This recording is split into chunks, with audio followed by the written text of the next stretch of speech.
and gentlemen, girls and boys, are we ready to start? Sir, have I got your attention? Thank you. Right, thank you. What we're going to do is, before hearing our keynote speaker, we're going to hear from Jerzy Buzek, who's the chair of Industry, Research and Energy Committee. And of course, you'll know him as a former president of the European Parliament and Prime Minister of Poland too. So we've got a brief video from him. Ladies and gentlemen, here we go again. Duties in the European Parliament prevent me from attending this important conference on responsible research and innovation in the European Economy and Social Committee. But thanks to modern technologies, I can share a few remarks with you. Projects that present their conclusions today started under 7th Framework Programme. I was the rapporteur of 7th Framework Programme in the European Parliament, but with background in academia, with years of working in the European Parliament's ITRE committee dedicated for research, for industry, for energy, which I now chair, and which is responsible for research and innovation entirely.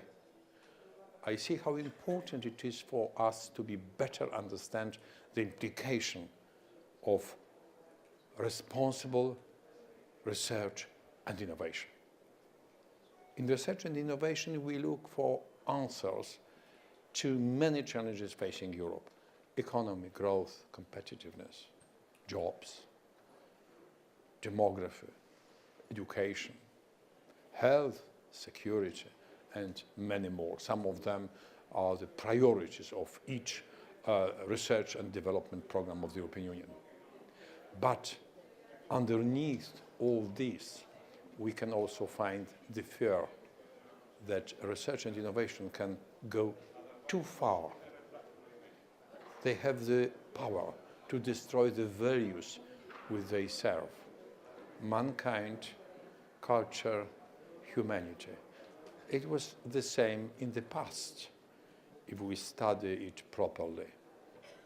We must know and continually redefine the limits of innovation so that it does not turn from means into the end in itself.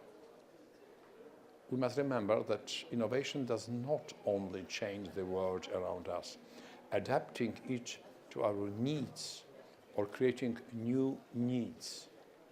Innovation changes our relationship with the world, our way of shaping the reality. But most of all, innovation changes us. Mobile devices and internet are a clear example. They are extremely useful, but also disturb our ability to naturally reach out to others in a quite natural way, contacting face to face, not by internet, not artificially, but really. So yes, innovations make our life easier, more efficient, more independent, but they do not always make our life more valuable. Maybe we should also think about how to implement the result of innovation, because it's not so easy as we see. Maybe not to say limit for innovation, but the way of implementing them and using as a human beings. A wise remark says, we have learned to fly the air like birds. We have learned to swim the seas like fish. Yet we still have to learn to live on earth as men. This is a task ahead. We must make sure that the hopes and possibilities that come with research and innovation keep humanity in us. It cannot be about turning our back on innovation, because every new invention can be turned against us. But we must know what is the means and what is the aim. That is why I so much look forward to the conclusions of the projects on responsible research and innovation, and to the conclusions from your discussions as well. Thank you very much. All the best.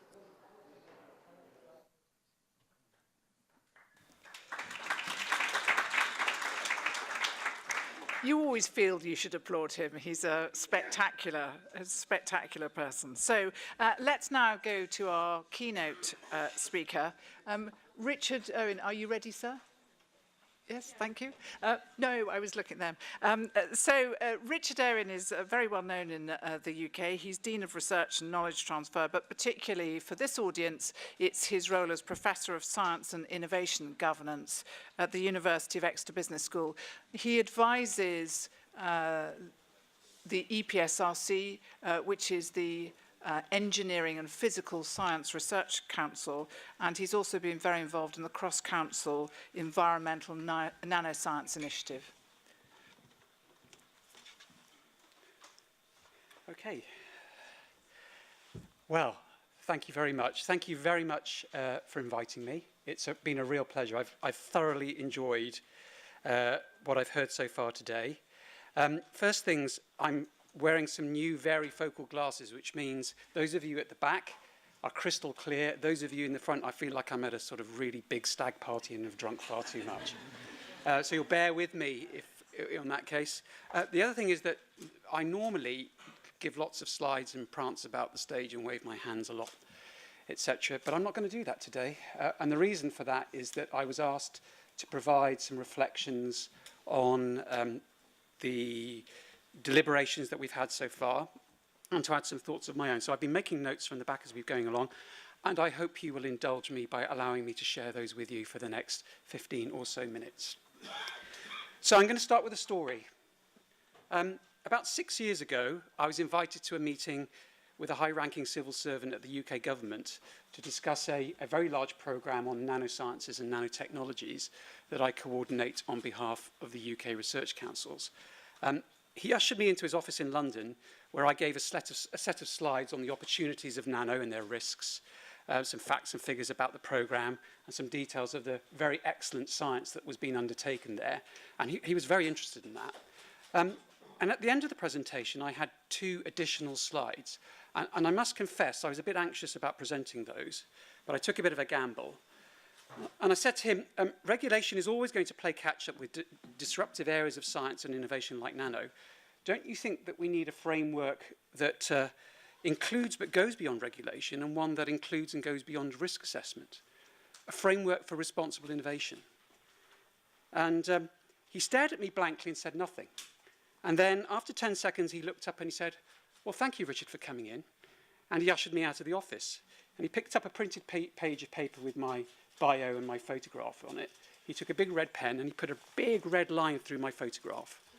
And he said, oh, don't take it personally. It's just to remind me that we've met and I'm done with you. And that was the end of that. So 6 years later, here we are. Are we still staring blankly at the words responsible innovation? Is it a little bit useless? And importantly, is the red pen about to come out? Let's start with the first question. What is responsible innovation, or if you like, responsible research and innovation? Kate, this is just for you. It's an interpretively flexible umbrella term and a contested discourse in the making. One, where we are all in a phase of problematization as part of a process of discursive translation in which we're all actors. Vivian, how's that for accessibility? 0. Oh, I have failed. All right, then let's focus on some of the problems that RRI is trying to address. Maybe that could be an interesting entry point for us. And I think some of those seem fairly clear. The first of those is what I'm going to call the problem of unexpected surprises and the illusion of control. Technovisionary science and innovation, and particularly the disruptive type, are always associated with uncertainty, ignorance, ambiguity, and the potential for unexpected surprises. You've heard a lot about that today. They are socially constructed. They're politically, ethically, and socially entangled. Their context of use is key because they can be reconfigured. They can be re-engineered for different purposes. they have then a future orientation. That's not to say that they don't sit in some sort of past, a past which is incredibly important in terms of formulating them, but they fundamentally look to the future. The future of those yet to live will be populated by the visions and innovations of those living in the present. But of course, that future is deeply unpredictable.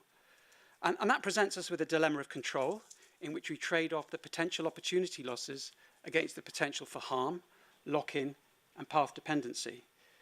And in that regard, I think we have to be able to understand the phenomenon of emergence, perhaps aim for socially robust science and innovation, certainly take different kinds of knowledge seriously in hand with the science and innovation process itself, and develop a systemic capacity for responsiveness to that knowledge. We've heard a lot of calls for that today. Some of us that have been working on RRI, including my friend and colleague Phil McNaughton here in the audience, have identified a set of key competencies which we feel can help achieve this, provided that they're integrated and embedded into the science and innovation system. Actually, they're not particularly new. They are reassuringly familiar from ideas of anticipatory governance and, as Armin reminded us, technology assessment. And these are important foundations for RI. And you know, it should come from somewhere. It didn't just land out of nowhere. They call for competencies of anticipation, of reflexivity, of inclusive deliberation, of openness, and of responsiveness at different levels, from individuals to institutions. Easy words to say, harder but not impossible to develop policies for. I've had personal experience of that in the UK, but actually quite difficult to put into practice. And I'm going to give you some reasons for that as I get further into this presentation. But the problem of unexpected surprises is not the only, perhaps not even the most important problem that responsible research and innovation attempts to address. What about the purposes of innovation? What about the artifacts? What about Langdon Willard's bridges? What about those things that have politics embedded by design? What about the governance of intent? Now we're moving the question away from how do we proceed under conditions of ignorance and uncertainty to a critical question, which is what kind of future do we want science and innovation to bring into the world? How, as Andy Sterling has so eloquently put it, can we empower social agency in technology and innovation choices? By asking this question, it forces us to explore the values that underpin innovation and how these are arrived at, who benefits and who loses. That is so important. Questions of distributed and intergenerational justice and the normative anchor points for innovation and how these are arrived at. It asks us to consider, as Bernard, our colleague, and our colleague from the OECD reminded us this morning, about processes of direct, for example, participatory and deliberative democracy, and representative democracy, and how fundamentally RRI connects to democratic processes, for example, as setting science and innovation agendas. It asks us to make RRI political. It asks us to consider the political and social assumptions within which science and innovation are framed, from the knowledge economy to innovation systems to innovation for development. It asks us, as the GREAT project has so helpfully considered, to focus on second-order reflexivity. Now, why is that important? Why are these words so important? I'm just going to give you an example. I recently had a PhD student who was investigating how innovation happens in financial institutions, in banks, and how it is governed. Now, she found ample processes of reflection, of deliberation, of anticipation and responsiveness. She found an innovation process that was really quite beautifully managed. But the inclusion was narrowly configured, and some of the really big questions about making money with money, the purpose of finance in society, they weren't up for discussion. They were taken as a given. There was no second-order reflexivity. And of course, why shouldn't they be? Turkeys don't often vote for Christmas. Ultimately, then, RRI should be about being responsible, acting responsibly, and fundamentally taking responsibility for the futures and the future societies science and innovation seek to create, but through the activities that we do in the present, as far as that is reasonably possible. And in doing so, I think we have to explore what the word responsibility means. It's often an ambiguous term that's black boxed, and if I have one criticism of RRI so far, is that people tend not to want to unpack the word responsibility. They want to leave it in its black box and treat it as some other form of process, some other form of assessment, which it is not. So it's been very refreshing to hear that the projects presenting here have not shirked that exploration. Now, in his wonderful essay on future-orientated institutional responsibility, Henry Richardson introduces two helpful dimensions that I argue should be pillars for responsible research and innovation, and which I and other colleagues have grounded the more processual stuff that I've already discussed, things like anticipation and responsiveness.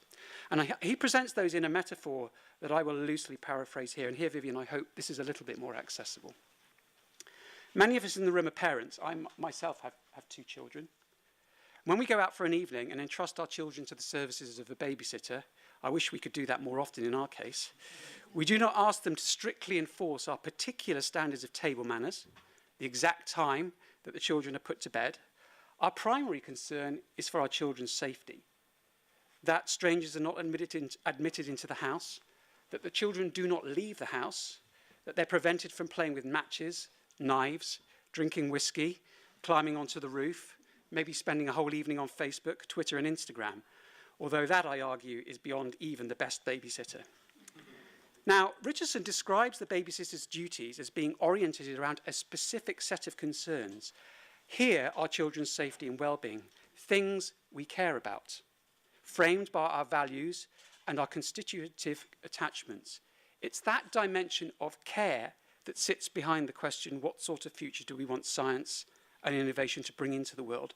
Fundamentally, what do we care about? And on what values should that be based? We can't assume those to be culturally homogenous. And in fact, I'm going to conclude shortly with an appeal for diversity in that respect.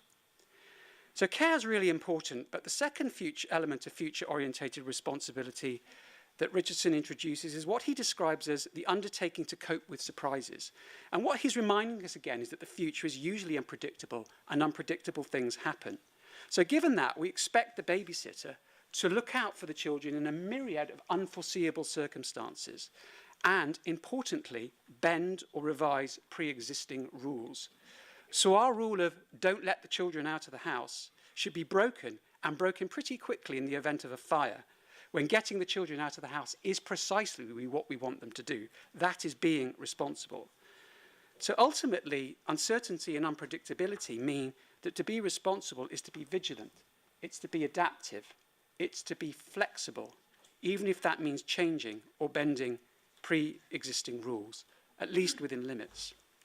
Now, in the context of science and innovation, that requires us not only to have the capacity to adapt and respond as new information and circumstances arise as a product of emergence, but also to listen and respond to different perspectives and voices and in an inclusive way.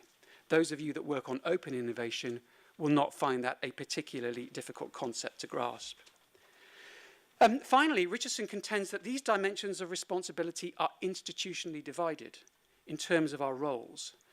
And that, in turn, challenges us all to reflect on what our responsibilities are, what our roles are, and what they should become in a science and innovation set within the contours of RRI. And now here I get to my final points, which sort of tangentially relate to the operationalization of RRI, but actually, in the main, relate to the deep tensions that exist in the current Western relationships between science, innovation, and the knowledge economy, and in which talks about responsibility attempt to drive a wedge.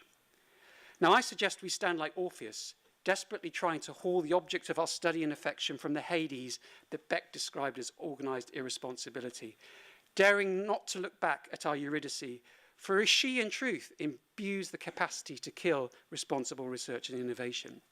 Firstly, through the powerful fiction that is the independent republic of science, and then tragically through the hegemony of the discourse of market-driven innovation. I was once a scientist, and I understand that scientific freedom, the objective search for truth, is a value held by most scientists. But we know, tragically, this is a fiction. It's been overshadowed by the tyranny of urgency, where there is simply no time for wider reflection. We heard that from our PhD student earlier. Where there has been the rise of the entrepreneurial scientist, where there has been the constant need to demonstrate impact, the constant drive for innovation, the constant need to contribute to a strong, competitive knowledge economy. As a recent leading scientific advisor to the UK government came and told my own university on a recent visit, we've been very good in the past at converting money into excellent science. The challenge now is to turn excellent science into money. But those appeals to scientific freedom are dwarfed by the tragedy that I believe is the hegemonic framing of innovation in a Western industrialized society. Notwithstanding appeals to social innovation, inclusive innovation, even Gandhian innovation, the sad truth is that the word innovation is intimately, overwhelmingly tied to a political economy based on markets, competitive destruction, the creation of value, consumption, and never-ending growth. It is, Bernard, an Olympic Games where what counts is not participating, but winning through innovation. It has come, it has seen, it has conquered. And is RRI, as Armin Grunwald asked, an enabling part of this conquering system, one that is ultimately unsustainable ecologically, socially, and politically? Not necessarily. In fact, there are other worldviews in which science and innovation are implicated, from ideas of buen vivir in South America to the people's science movements in India to the rise of the degrowth movement. The Progress Report project has helpfully shed light on at least a few of these. But sadly, these are minority voices, voices that lie in the shadows of hegemony. Ultimately, I believe this is a tragedy that has to end. So where do we need RRI to go next? Well, we need it not to only move from risk to innovation governance. We need it fundamentally to reframe innovation itself. We need to encourage and seriously take into account worldviews that come from other parts of our globe that offer different, perhaps even emancipatory normative frames. We can't afford to close down the discourse in this respect. As Philippe Goujon said, we need to change the cognitive frame for innovation, including our education programs, for example, in the very business school in which I teach and will shortly lead. Can RRI reframe innovation, and in doing so reframe our political economy? In a world with a fragile future in which societal change must come if we are to survive and flourish, I believe this to be one of RRI's greatest challenges and possibly one of its greatest opportunities. Thank you.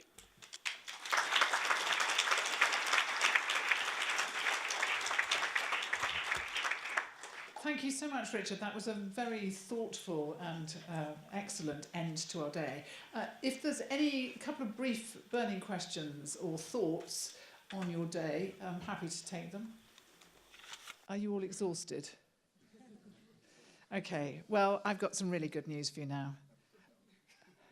You're burnt out. Yeah.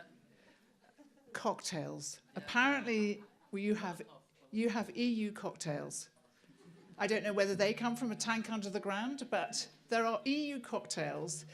But there is also an exhibition, a poster session for you to go to. So here is the deal, that you go and get your cocktails in the place where you had lunch. And then you take your cocktails, walking soberly along the passages. Soberly. That means, yes. And you have a look at the poster session. And then when you've had a look at the poster session, that's it. That's the end of the day. And then tomorrow what we have is we have a very, very good session in the morning about operalisation and how it's going throughout the world, that's been organised by Doris. You need to be here by, it starts at 9:30. You know how long it takes to get through security, so I suggest that you probably need to arrive by 9 o'clock. And you have to bring your badge with you. You will not get in without your badge. So take it with you and guard it. Or else you'll have to go through a whole, they'll strip search you and, I don't know, all sorts of stuff. So that's the end of the day. It's been a pleasure. Thank you all for taking part. Enjoy your cocktail, enjoy the poster session, and I very much look forward to seeing you all again tomorrow. Thank you.